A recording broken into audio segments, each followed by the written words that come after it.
ಬಂಧುಗಳೇ, ನಾನು ಜಾಸ್ತಿ ಸಮಯ ತಗೊಳ್ಳೋದಿಲ್ಲ. ಜನಪರ ವೇದಿಕೆ ಮೊದಲನೇ ವರ್ಷದ ವಾರ್ಷಿಕೋತ್ಸವ ಮತ್ತೆ ರಾಜ್ಯ ಮಟ್ಟದ ಒಂದು ಏನು ಸಮ್ಮೇಳನವನ್ನ, ಉಪವಾಸಕರ ಸಮ್ಮೇಳನವನ್ನ ಹಮ್ಮಿಕೊಂಡಿದ್ವಿ. ಇವತ್ತು ಬೆಳಗ್ಗೆಯಿಂದಲೂ ಸಾಕಷ್ಟು ವಿಚಾರ ಮಂಥನ ಆಗಿದೆ. ಹಲವಾರು ಅತಿಥಿಗಳು ಬಹಳ ಅದ್ಭುತವಾಗಿ ಮಾತಾಡಿದ್ದಾರೆ. ಸೊ ಈಗ ಈ ಒಂದು ಸಂಘದ ದೇಶಗಳು ಏನು ಅಂತ, ಈ ಸಂಘ ಅನ್ನೋ ವಿಚಾರಕ್ಕೆ ಬಂದ್ರೆ ಇದಕ್ಕೆ ಒಂದು ದೊಡ್ಡ ಪರಂಪರೆಯೇ ಇದೆ. ಈ ಸಂಘ ಇವತ್ತು ಸೃಷ್ಟಿಯಾಗಿರೋದಂಥದ್ದಲ್ಲ. ಚಾರಿತ್ರಿಕವಾಗಿ ನೀವು ನೋಡಿದ್ರೆ ಭಗವಾನ್ ಬುದ್ಧರು ಇಡೀ ಪ್ರಪಂಚದಲ್ಲೇ ಮೊಟ್ಟ ಮೊದಲ ಒಂದು ಸಂಘದ ಕಲ್ಪನೆಯನ್ನ ಕೊಟ್ಟಿದ್ದು. ಅದಕ್ಕೆ ನಾವು ಯಾವಾಗ್ಲೂ ಹೇಳ್ತಾ ಇರ್ತೀವಿ, ಬುದ್ಧ ಸಂಘ, ಧಮ್ಮ ಸಂಘ, ಸಂಘಕ್ಕೆ ನಾವು ಶರಣ ಹೋಗ್ತೀವಿ ಅಂತೇಳಿ. ಬುದ್ಧರಿಗೆ ಶರಣ ಹೋಗ್ತೀವಿ, ಧಮ್ಮಕ್ಕೆ ಶರಣ ಹೋಗ್ತೀವಿ, ಸಂಘಕ್ಕೆ ಶರಣ ಹೋಗ್ತೀವಿ ಅಂತೇಳಿ. ಈ ಸಂಘ ಅಂತಂದ್ರೆ ಬೇರೆ ಏನೂ ಅಲ್ಲ, ಇದು ಒಂದು ಸಮಾಜ ಅಂತೇಳಿ. ಇವತ್ತು ಭಾರತದಲ್ಲಿ ಈ ಸಮಾಜವನ್ನ ಹಲವಾರು ಸಮಾಜವನ್ನಾಗಿ ಒಡೆದು ಹಾಕಲಾಗಿದೆ ಅಂತ, ಉದ್ದೇಶಪೂರ್ವಕವಾಗಿ ಒಡೆದು ಹಾಕಲಾಗಿದೆ. ಯಾವಾಗಾದ್ರೂ ಕರಿಬೇಕಾದ್ರೆ ಇವರನ್ನ ಕುರುಬ ಸಮಾಜ, ಇವರನ್ನ ಒಕ್ಕಲಿಗ ಸಮಾಜ, ಇವರನ್ನ ದಲಿತ ಸಮಾಜ ಅಂತೇಳಿ ನೀವು ಕರೆಯೋದನ್ನ ನೀವು ನೋಡ್ತಾ ಇರ್ಬೋದು.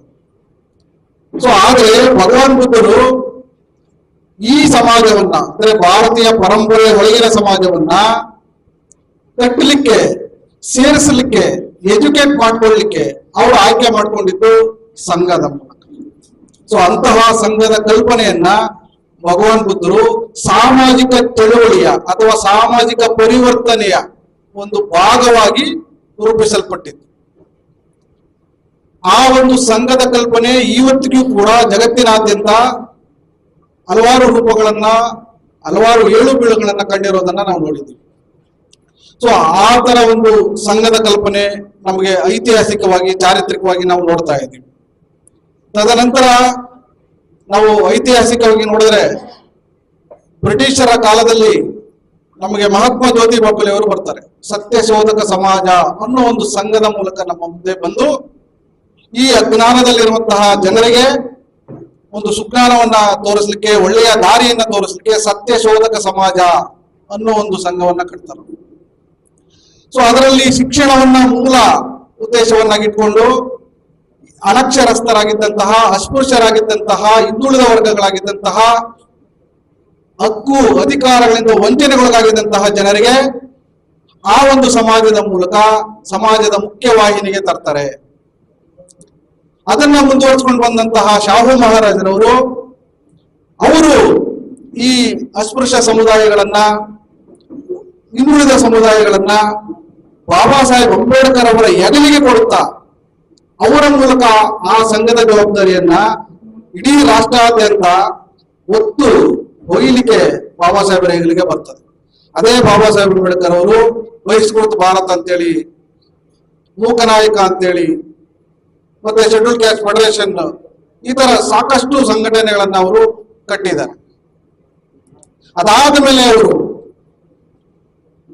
ಅಕ್ಟೋಬರ್ 14, 1956ರಲ್ಲಿ ಬೌದ್ಧ ಧಮ್ಮ ದೀಕ್ಷೆಯನ್ನ ಪಡ್ತಾ, ಅಂದ್ರೆ ಮರಳಿ ತಮ್ಮ ಮೂಲ ಬೇರಾದಂತಹ ಬೌದ್ಧ ಧಮ್ಮದ ಒಂದು ಮನೆಗೆ ಬಂತ ಅವ್ರು ಹೇಳುವಂಥದ್ದು, ನಾವೆಲ್ಲರೂ ಕೂಡ ಬೌದ್ಧರಾಗಬೇಕು. ಅದಕ್ಕೋಸ್ಕರ ಈ ಬೌದ್ಧ ಒಂದು ವಿಚಾರವನ್ನ ಜನರಿಗೆ ತಲುಪಿಸಲಿಕ್ಕೆ ಬುದ್ಧಿಸ್ಟ್ ಸೊಸೈಟಿ ಆಫ್ ಇಂಡಿಯಾ ಅನ್ನೋ ಒಂದು ರಾಷ್ಟ್ರ ಮಟ್ಟದ ಎಲ್ಲರಿಗೂ ಅಲ್ಲಿ ನೆಲೆಗೊಳ್ಳುವಂತಹ ಒಂದು ವೇದಿಕೆಯನ್ನ ಸಿದ್ಧಪಡಿಸಿ ಕೊಡ್ತಾರೆ. ಅದನ್ನ ಸಂವಿಧಾನಬದ್ಧವಾಗಿ, ಕಾನೂನುಬದ್ಧವಾಗಿ ಸಂಘ ಸಂಸ್ಥೆಗಳನ್ನ ರಚನೆ ಮಾಡ್ಕೊಳ್ಳಿಕ್ಕೂ ಕೂಡ ನಮಗೆ ಅವಕಾಶವನ್ನ ಅಲ್ಲಿ ಕೊಟ್ಟಿದ್ದಾರೆ. ಅದರ ಅಡಿಯಲ್ಲಿಯೇ ಇವತ್ತು ಈ ಭಾರತ ದೇಶದಲ್ಲಿ ಕೋಟ್ಯಾಂತರ ಸಂಘ ಸಂಸ್ಥೆಗಳನ್ನ ಕಟ್ಟಿಕೊಂಡು ಇವತ್ತು ಒಂದು ಜನರ ನಡುವೆ ಕೆಲಸ ಮಾಡ್ತಾ ಇರುವಂತದನ್ನ ನೋಡ್ತಾ ಇದ್ವಿ.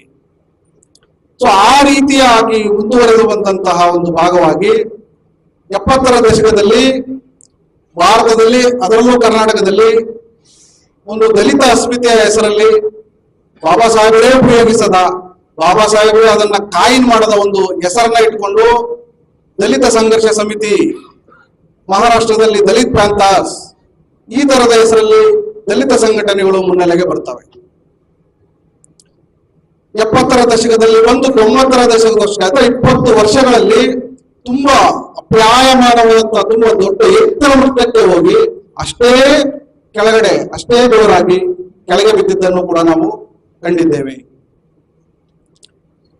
ಸೊ ಇದ್ರ ಒಳಗಡೆ ಹುನ್ನಾರ ಇದೆ, ಅಥವಾ ನಾಯಕತ್ವದ ಕೊರತೆ ಇದೆ, ವಿಚಾರದ ಕೊರತೆ ಇದೆ, ಸೈದ್ಧಾಂತಿಕ ಭಿನ್ನಾಭಿಪ್ರಾಯ ಇದೆ, ಎಲ್ಲವೂ ಪಕ್ಕಕ್ಕಿಡೋಣ. ಸೊ ಇಲ್ಲಿ ಒಂದು ಕಾಮನ್ ಆದ ವಿಚಾರ ಏನು ಅಂತಂದ್ರೆ, ಯಾವುದೇ ಒಂದು ಕಾಲಘಟ್ಟವಾಗಿರ್ಲಿ ಜನರನ್ನ ಸೇರಿಸಲಿಕ್ಕೆ, ಜನವನ್ನ ಸಂಘಟನೆ ಮಾಡಲಿಕ್ಕೆ ಒಂದು ಸಂಘದ ಅವಶ್ಯಕತೆ ಇದ್ದೇ ಇದೆ. ಸೊ ಬಾಬಾ ಸಾಹೇಬ್ ಅಂಬೇಡ್ಕರ್ ಅವರು ಕೂಡ ನಮಗೆ ಕರೆ ಕೊಡುವಂಥದ್ದು ಎಜುಕೇಟ್, ಅಜಿಟೇಟ್, ಆರ್ಗನೈಸ್. ಎಜುಕೇಟ್ ಅಂತಂದ್ರೆ ನಾವು ಶಿಕ್ಷಣಗಳನ್ನ ಪಡ್ಕೊಂಡು ಡಿಗ್ರಿಗಳನ್ನ ಮಾಡ್ಕೊಳ್ಳೋದಂತದ್ದಲ್ಲ.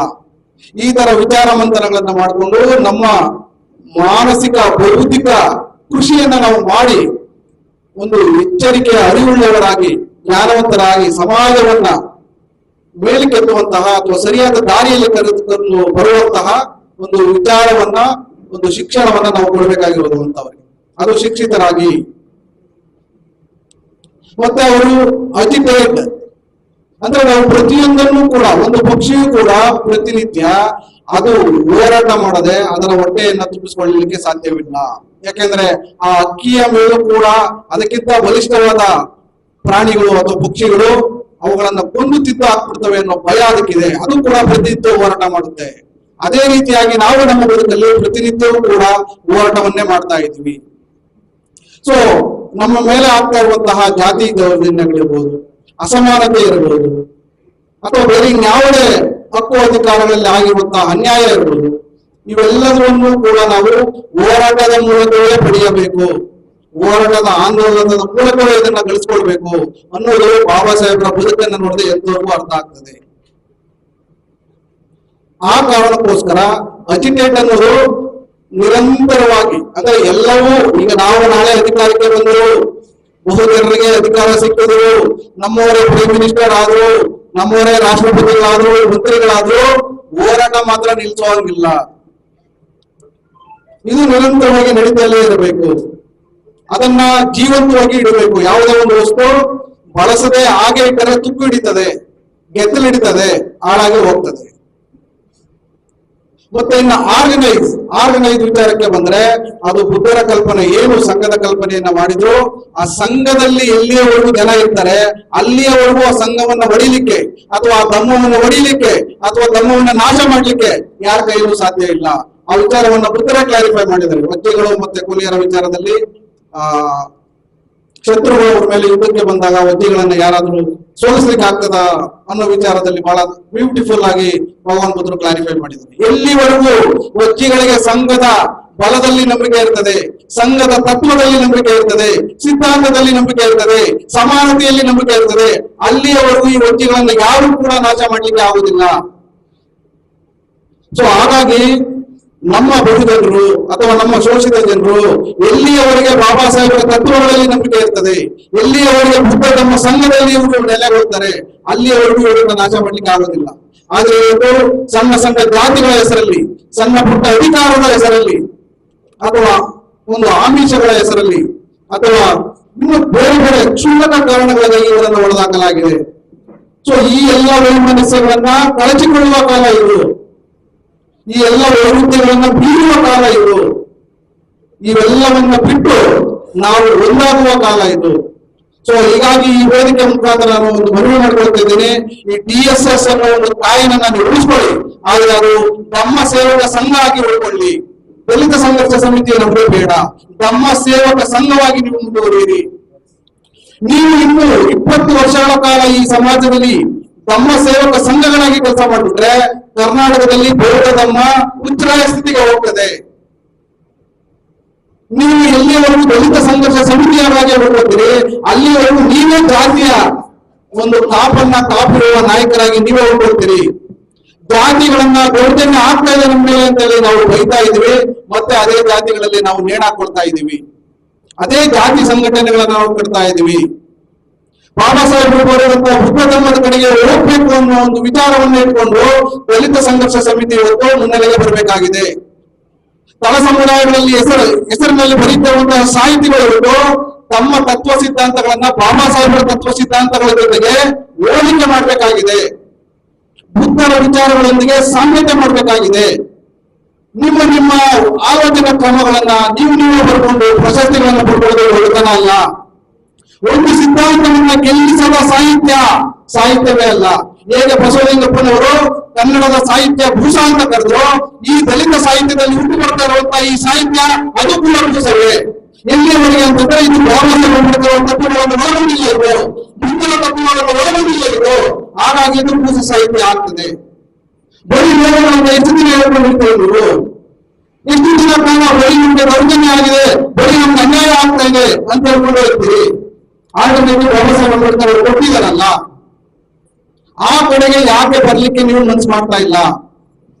ಸೊ ಹಾಗಾಗಿ ಈ ವೇದಿಕೆಯ ಮುಖಾಂತರ ನಾನು ಅವರಿಗೆ ಮನವಿ ಮಾಡ್ತೇನೆ, ದಯವಿಟ್ಟು DSS ಅನ್ನೋ ಒಂದು ತಾಯಿನನ್ನ ಇಟ್ಕೊಂಡು ನೀವು ಆ ಹೆಸರನ್ನ ಉಳಿಸ್ಕೊಳ್ಳಿ, ಆದ್ರೆ ಅದು ನಮ್ಮ ಸೇವಕ ಸಂಘಗಳಾಗಿ ಪರಿವರ್ತನೆ ಮಾಡ್ಕೊಳ್ಳಿ.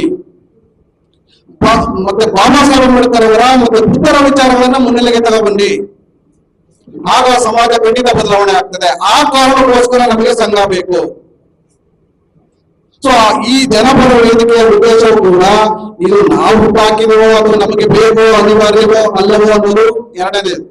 ಬಾಬಾ ಸಾಹೇಬ್ ಅಂಬೇಡ್ಕರ್ ಅವರ ವಿಚಾರಗಳನ್ನ ಶುದ್ಧವಾಗಿ ಜನರಿಗೆ ತಲುಪಿಸಲಿಕ್ಕೆ ಒಂದು ವೇದಿಕೆಯಾಗಿ ಅಷ್ಟೇ ಇದನ್ನ ನಾವು ನೋಡ್ತಾ ಇದ್ದೀವಿ ಬಿಟ್ರೆ ಇದು ಯಾವುದೇ ಸಂಘಕ್ಕೆ ಆಲ್ಟರ್ನೇಟಿವ್ ಅಲ್ಲ.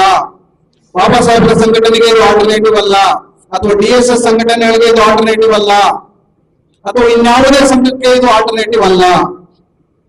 ಒಂದು ಮುಖವಾಣಿ, ಬಾಬಾ ಸಾಹೇಬರ ವಿಚಾರಗಳನ್ನ ತಿಳಿಸಲಿಕ್ಕೆ ಇದೊಂದು ಮುಖವಾಣಿ, ಇದೊಂದು ವೇದಿಕೆ.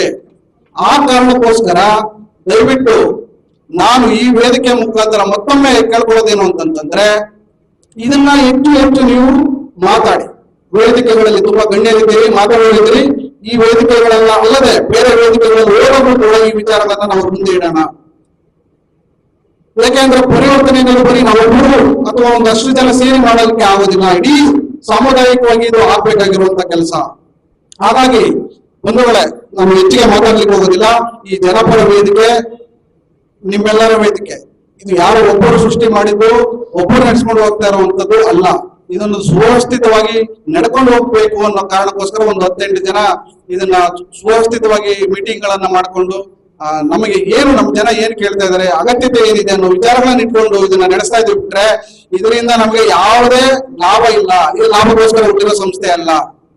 ಮತ್ತೆ ನಾವ್ಯಾರು ಕೂಡ ಜನರ ಬಳಿ ಚಂದ ಎತ್ತುತ್ತಾ ಇಲ್ಲ. ಈ ಕಾರ್ಯಕ್ರಮ ಕೂಡ ನಿಮ್ಮ ಹಣದಿಂದಲೇ ಇವತ್ತು ನಡೀತಾ ಇದೆ. ನಮ್ಮ ಬೆಳವರಿನ ಹಣದಲ್ಲಿ ಇವತ್ತು ಈ ದೊಡ್ಡ ಕಾರ್ಯಕ್ರಮ ನಾವು ಮಾಡ್ತಾ ಇದ್ದೀವಿ. ಹಾಗಾಗಿ ಇದು ಶುದ್ಧವಾಗಿದೆ, ಇದು ಸರಿಯಾಗಿದೆ, ಇದು ಶುದ್ಧವಾಗಿದೆ, ಇದು ಸರಿಯಾಗಿದೆ. ಇದ್ರ ಜೊತೆ ನಾವು ಕೆಲಸ ಮಾಡೋಣ. ಬಾಬಾ ಸಾಹೇಬರ ಬುದ್ಧರ ವಿಚಾರಗಳನ್ನ ಎಷ್ಟು ಸಾಧ್ಯವಾಗ್ತದೋ ಅಷ್ಟು ಜನರ ಬಳಿಗೆ ತೆಗೆದುಕೊಂಡು ಹೋಗೋಣ. ಇನ್ನು ಮುಂದಿನ ಕಾಲದಲ್ಲಿ ನಾವು ಮುಖ್ಯಮಂತ್ರಿ ಮಾಧವ್ ಸರ್ ತುಂಬಾ ವಿಚಾರಗಳನ್ನ ಮಾತಾಡಿದರೆ ನಮ್ಮ ವೇದಿಕೆಯಲ್ಲಿ. ಆ ತರದ ಒಂದು ಪ್ರಾಜೆಕ್ಟ್ ವಿಚಾರಗಳನ್ನ ಇಟ್ಕೊಂಡು ಕೂಡ ನಾವು ಮುಂದೆ ಹೋಗ್ಲಿಕ್ಕೆ ಆಲೋಚನೆ ಮಾಡ್ತಾ ಇದ್ದೀವಿ. ಆ ನಿಟ್ಟಿನಲ್ಲಿ ನಾವೆಲ್ಲರೂ ಕೂಡ ಪ್ರಯತ್ನ ಪಡೋಣ ಅಂತ ಹೇಳಿ ಹೇಳ್ತಾ, ಈ ವೇದಿಕೆಯಲ್ಲಿ ಮಾತಾಡ್ಲಿಕ್ಕೆ ಅವಕಾಶ ಕೊಟ್ಟಂತ ಎಲ್ಲರಿಗೂ ಮತ್ತೆ ವೇದಿಕೆಯಲ್ಲಿರುವಂತಹ ಎಲ್ಲ ಗಣ್ಯರಿಗೂ ಹೊಂದಿಸ್ತಾ ನಾನು ಮಾತನ್ನ ಮುಗಿಸ್ತಾ ಇದ್ದೀನಿ. ಜೈ ಭೀಮ್, ನಮೋ ಬುದ್ಧಾಯ.